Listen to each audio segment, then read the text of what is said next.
Good evening and welcome to News Sources, the show that allows you to interrogate views ranging from development to good governance and most everything in between. I'm Sharon Momanyi and happy to be back. Here we don't stifle opinion as long as it stays within what is fair and factual. Welcome to Ladies' Night. I'm Julie Masiga. Let's take a look at some of the highlights of the show tonight. Uhuru Kenyatta, William Ruto, and the Jubilee were never going to resolve the problem of corruption in Kenya. They are the problem. And there are major weaknesses in our judicial system. There are major weaknesses that prevent Kenya from being what it can be. And those issues are issues that we can't sweep under the carpet, and we have to deal with them.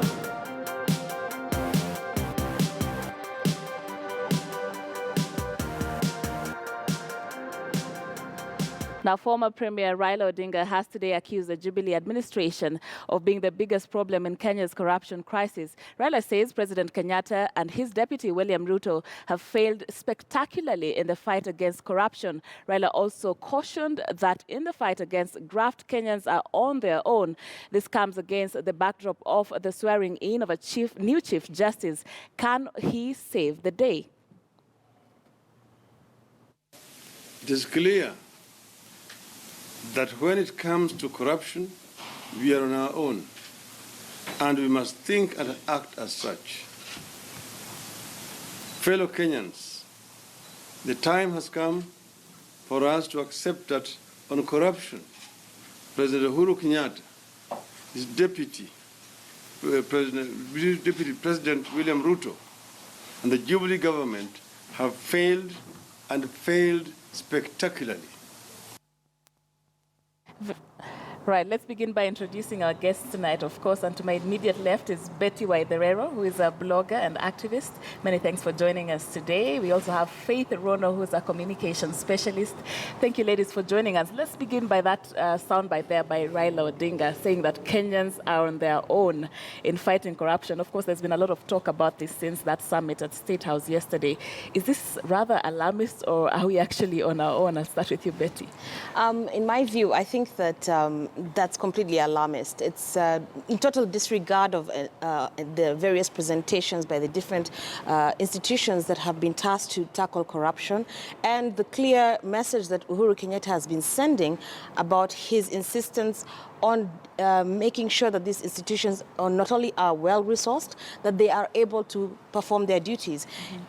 Uhuru himself has exhibited frustration at the pace at which the cases are going on, at the pace at which investigations are being carried out, and that is within reason, because of course you give people resources. The Constitution does not allow him to personally go out there, investigate, be judge, jury, and executioner. There are institutions that are mandated to do this. Why aren't they doing what they're supposed to do? Why aren't they performing their duties? So of course he would feel frustrated, as do most Kenyans. But to state that we are on our own is to try and alienate and isolate Uhuru Kenyatta from not only being a part of the Republic, but also sharing in the duty and the responsibility of tackling corruption, which is what he has been doing. That's my opinion.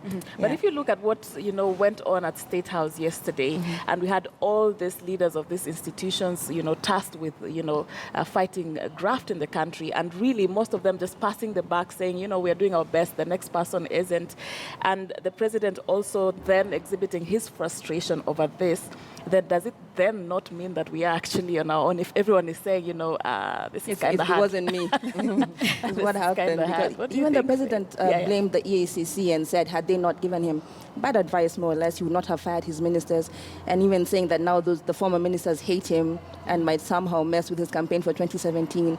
That the court saying the DPP, the prosecution, is not good enough. It was just going round in circles. So I kind of see where the former premier is coming from by saying, then whose fault is it? And where are we as Kenyans in this equation? I mean, I agree with you, Julie, totally. As a Kenyan yesterday, I actually felt left out. I felt so helpless. I felt desperate because we are looking at the leaders of very serious institutions in this country. The Director of Criminal Investigations, the DPP, the chair or the CEO of the ESCC. All of them are sort of trying to finger point at each other, trying to lay blame at each other. And nobody's telling us what they are doing to fight corruption. The president is very passionate about fighting corruption, but let's not forget that we have been told before. I remember the former CJ, Dr. Willy Mutunga, saying that this country is fighting with a cartel, a mafia-style cartel, which is controlled by very powerful business people and political bosses, And at some stage, we were also told that there's a lot of corruption wrought in the office of the president in State House. And, as I understand Raila Odinga and the fact that, at the top of this leadership of this country, the top institutions, nobody wants to take accountability for any loss of money. So what, as a citizen, am I supposed to do? I will definitely feel lost. I will feel that I am actually on my own. And so even the issue that you're mentioning, Julia, about the ESCC and the infamous list of shame, we had about 175 officers being listed in that list of shame. And then I think Chair Mumo Matemo came out and said that, this was work in progress. I have very live examples of individuals who were in that list. They have been taken to court. The ESCC cannot produce documents to prove that indeed they were corrupt. And so this also sort of weakens the judiciary. They are tied back. What are they supposed to do? They're waiting for information to charge these people, yet they don't have the information. So the ESCC has failed. The prosecutors have failed. The investigators have failed. So it's a whole system that has failed, and Kenyans are just feeling that, we've lost it. And then the question, I guess, then becomes, would you and I do this anything different? Would Raila Odinga do anything different? Because some of the discussions just coming out of this is, why is it very easy perhaps to investigate and even prosecute some of the cases of, the common mwananchi, the chicken thieves, as the president was referring to, and not these high-profile cases? Because then there's perhaps a lot of interference with regard to investigations and prosecutions throughout the system. So then it always goes back to the question of, then what really is to be done? Are we helpless? No, the question you've asked is very important. Would Raila Odinga do anything different? There have been questions concerning the corruption within CORD-related county governments. And specifically, there was one very interesting incident where mock papers had the face of Governor Rasunga. And Rasanga, yes. So there are those questions that come up. Okay, you're saying he's doing a terrible job.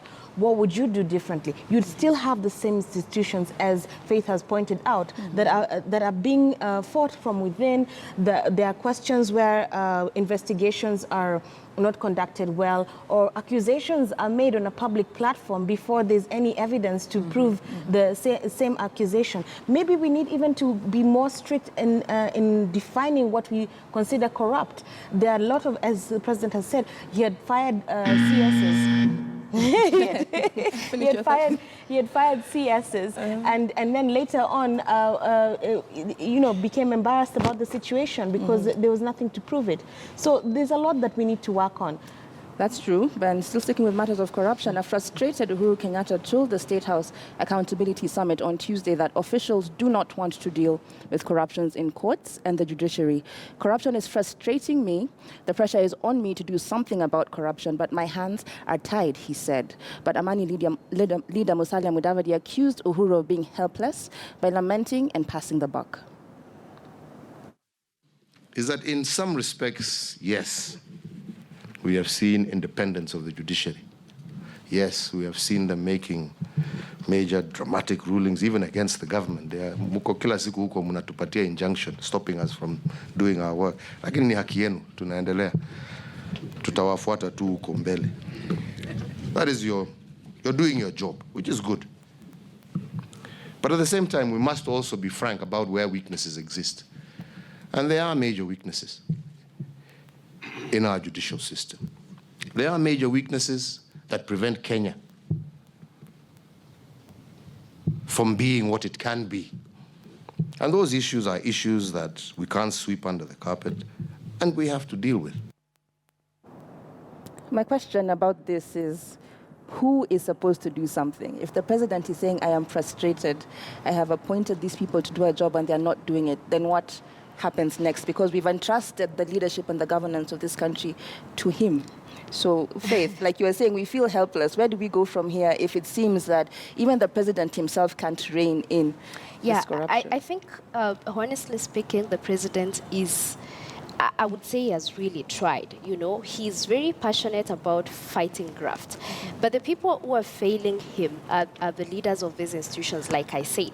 But to say that the judiciary, there's a weaker link in the judiciary is kind of true, because we have seen the number of cases, the backlog of cases in the judiciary, you know, running into about 460-something thousand.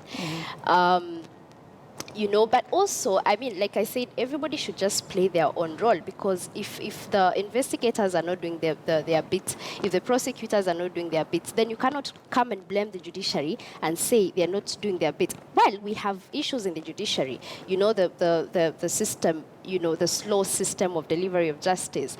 And this has been addressed in the past, I think, by increasing the number of judges. But if you walk into these courtrooms, I've gone to Kibera, I've gone to Makadara some time back, and you get very frustrated Kenyans. You know, I'm just talking about the common mwananchi. Yes. We're not even looking at waiting this. for months and months for matters to get concluded. Yes. Because of what? The prosecutor did not turn up. Because the judge probably didn't The turn up. question then is why, Faith? I think even Betty, why are people not doing their jobs? And now that we have a new Chief Justice, can he fix this problem?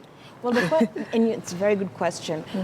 What I feel fundamentally is not that we have people who are the problem, but the system itself has too many loopholes that allow people to just be lackadaisical about their responsibilities and not, take it seriously. You can have one or two very serious prosecutors, but let's say out of a total of 600, those are just maybe 10%. You have a real problem in the system. You also have a situation where you might have magistrates who are willing to, enact their duties and serve the public, but perhaps they don't have the requisite training in whichever area it is. We're talking about corruption, and the word corruption we use everywhere, but it is so systemic, it is so endemic. I'll give you an example. If you're to deal with corruption that is related with poaching, for instance, you have to train the magistrates at the local courts in Wundani or where, in Voi and Mombasa that would deal with poachers at that level. You'd have to train the prosecutors. You'd have to train the KWS. You'd have to train the police.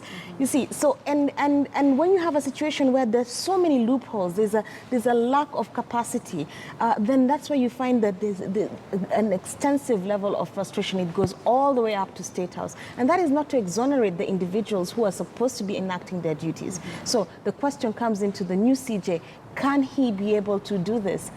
I certainly hope so, because we can't keep going on like this. We can't go on like this. I certainly hope so. The judiciary has also a lot of issues in terms of corruption. And this is something that the former CJ, tried to battle it out. We've had even advocates saying that sometimes you have to bribe a judge. I hope I'm not arrested by for saying this. But, it would be, this is a very, I would not say difficult, but a challenging task for Maraga. And this could be his first assignment, to just come up with a very solid strategy, a whole-rounded strategy on how he's going to deal with corruption, because you're dealing with cartels. These are people who are going to fight back. And looking at him, he seems very straight-laced and very methodical and sticking to the letter of the law. Can he really deal with cartels, do you think, Sharon? By saying that he's a Seventh-day Adventist, for example, he would not work on a Saturday. Does he have the grit to battle with these people? I don't know. History hasn't shown that one person's will can really, and I'm being a bit pessimistic here, has been able to fight, the forces of cartels, as it were, and as they exist. But it's by itself, that will and that, all the attributes that he has exhibited, could go a very long way. I mean, we could change the system's approach to how to do these things. But my biggest problem, Julie, is as Kenyans. I mean, we talk a lot about the fight about graft as something that is out there. You know, it's the politicians, it's these people, but it's really an all-round thing. I think it has to be a societal kind of fight. Like it really is a reflection of really who we are. Yeah. Because I mean, if we are being honest ourselves, if by being corrupt or by bribing this officer you get something that you want easily, it's an option more often than not we would take. Yes. And you know, it just reflects. It goes higher up. It just goes all the way up and all the way down. And all the way down. I just wanted to, the last minute, I have 10 seconds. So just to interject, you know, it's one thing to say that it is an intrinsic matter to the society, but let us remember that in many cases, because we are being denied amenities because of the way the system is, we are forced to pay bribes. We are forced to pay bribes. We need to fix the system. It's a chicken and egg situation. Exactly. It's a catch-22. Where do we start? Let's move on now. And Kenya borrowed a total of 178.78 billion shillings between January and July, which translates to an average of 843 million shillings a day for 212 days, according to documents submitted to Parliament by the National Treasury last week. Right, so a bit damning statistics there that for 212 days, on each of these 212 days, Kenya borrowed 843 million shillings a day. Are we biting more than we can chew? Is this justified? Because when this happened, we saw, you know, the majority leader, Aden Duale, just saying that this money is not just being borrowed for nothing, that it's being used for funding development in the country. But what the opposition is saying and putting to task, you know, we saw Raila giving that 5-point demand, saying we want to see exactly what this money has been funding. What do you feel about this? Are we feeling any benefits from this? I have to say that a country that is at the stage of development that Kenya is in, and with the sort of long-term vision that we have for ourselves as an economy and as a society, the kind of borrowing that we're doing is actually within reason. And in November of 2015, the IMF said exactly the same thing, that it's not alarming, it's actually within reason. But Raila Odinga is actually quite right on this. We need to see that money, and we need to see it infrastructurally, we need to see it within the schools, we need to see it within the society, we need to see those dreams and those goals that goals that you created and being attained. Disclosure, you know, of the amounts we've borrowed, what are the sources of this, what are the repayment amounts, you know, inclusive of the capital. I mean, Kenyans really, as much as it makes sense, we do need to borrow to develop ourselves, but we need to know step by step how this is happening, don't we? I think it's actually in public interest, Sharon, like you said, that Kenyans need to know we're borrowing all this money. What is it for? You know, we at least know that we borrowed some money for the SGR project, and probably we are seeing it as one of the major projects for this country, short term and long term. But also, you know, I think there are institutions in this country that also need to play a better role. The Budgetary and Appropriations Committee, I think, should probably also investigate the strategy that Treasury is taking in borrowing this money. Otherwise, we'll suffer as a country. You know, this is money that will be paid by generations to come, our children, you know, our children's children, and, you know, and so forth. And so, but I mean, it's a good thing, but I also sort of feel like the government is struggling with finances. You know, I feel like the government is sort of broke, because I just want to say this, there's so many suppliers, and I get the opportunity to talk about this today, who are not being paid. You know, they have... There's a cash crunch in the government. Exactly. People have supplied to government. People have offered their services to government. They're paying the taxes, the VAT, the 16%. And yet, it takes forever for them to be paid. You know, how are you supposed to... I mean, I don't know how to... Is this that we don't have the revenues, or we just don't want to pay? It ties into the debt as well, because we've borrowed so much money. possibly because we don't have it, if you're saying suppliers are not being paid. And then every child that's born into this country has an 80,000 shilling debt on their head as soon as they take their first cry, which is ridiculous. And something like the Eurobond, $2.8 billion, only 395 million of that was accounted for. Like you were saying, Sharon, where's the rest? What did it pay for? What can we see that it has done? Even the SGR is a good initiative, 150 billion from Nairobi to Naivasha, which seems to have been an afterthought in the whole planning process.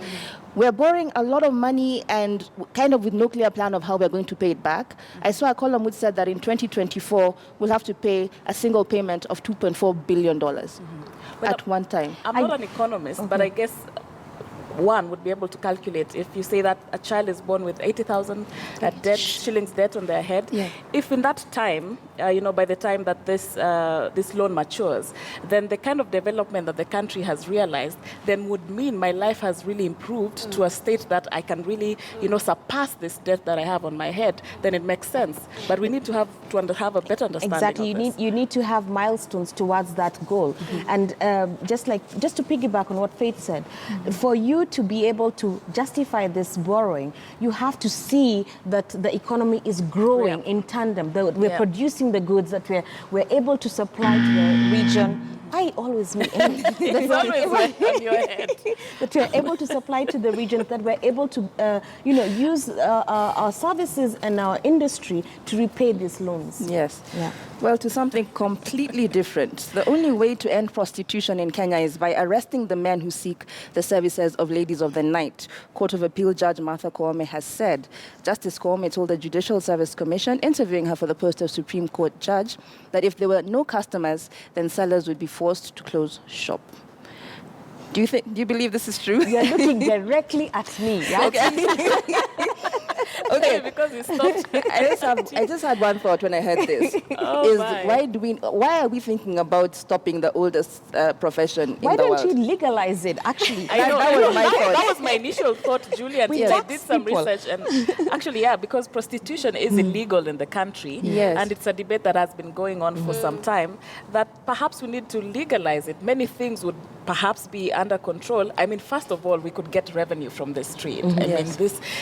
We've had, honestly speaking, could be tax. They have said that they are willing to pay tax. And, once something is a legal trade, then there's, there's structure. Exactly. They'll even be safer, perhaps. And you'll be able to bring an end to human trafficking, especially of young girls at the coast. Yes, I'm looking at you, Diani. Especially of young girls and young boys at the coast. You'll be able to bring all of that illegal human trafficking and abusive situations that are totally exploitative. We could have, like she said, taxes. We could even have schools. We could have it doesn't matter. What do you mean schools? Yeah, because it's a profession now, right? Let's not push it. Let me represent the people who are thinking in the other direction. Yeah, in the other direction. Before we come to the reality of this, that we can make money out of it as a country. I think what Justice Martha Koome was trying to point out is that we have been very discriminative in the issue of prostitution. That's because every other time we are charging women and not the people who have to procure the services. Exactly. Yeah. I mean, if you paid me, we met in the street and we agreed on this. We are both prostitutes, ideally. So why is it that I need to carry the brand and this other person who is a man is left scot-free? So maybe I think it makes a lot of both sense. Of them because it's exactly. Demand but and supply. Legalizing prostitution, for sure. I think we've had that discussion before. I think it came up.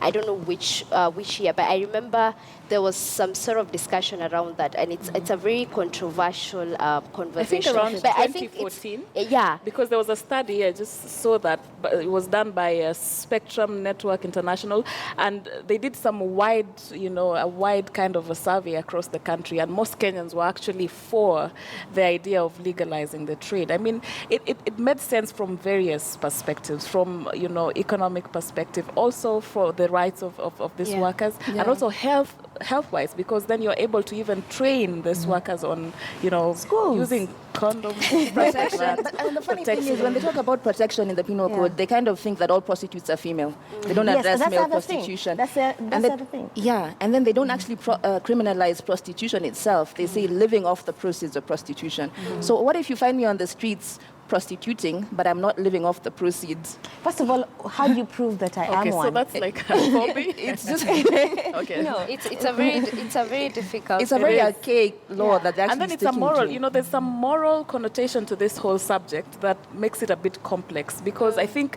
the very reason why many of us want to bury our heads in the sand when it comes to this is because you're thinking about it like, oh, I'm sending my daughter out there to be, and I'm saying it's fine, But this is something that is actually already happening. Like, you have to get yourself out of yourself and think about it from a policy level and from the well-being of the entire thing. Just my thinking. I agree with you, Sharon. That is why we have so many women and even men suffering. And the spread of HIV and AIDS it's a reality now partly because of prostitution. And if we legalize it, then it gives us an advantage of like you say, training. What do you do to protect yourself? Issues like that. I also feel that. Sorry, Betty, I'm going to have to interrupt you there just for a second, because we need to go to a break now. But before we do, we're asking you tonight on our Twitter poll, do you think that ODM leader Raila Odinga is right that President Uhuru has failed to fight corruption? Do you think that ODM leader Raila Odinga is right that President Uhuru has failed to fight corruption? You can reach me at Julie Masiga. You can reach Sharon at Sharon_Momani, at KTN News, and hashtag news sources. Don't go too far. We'll be right back.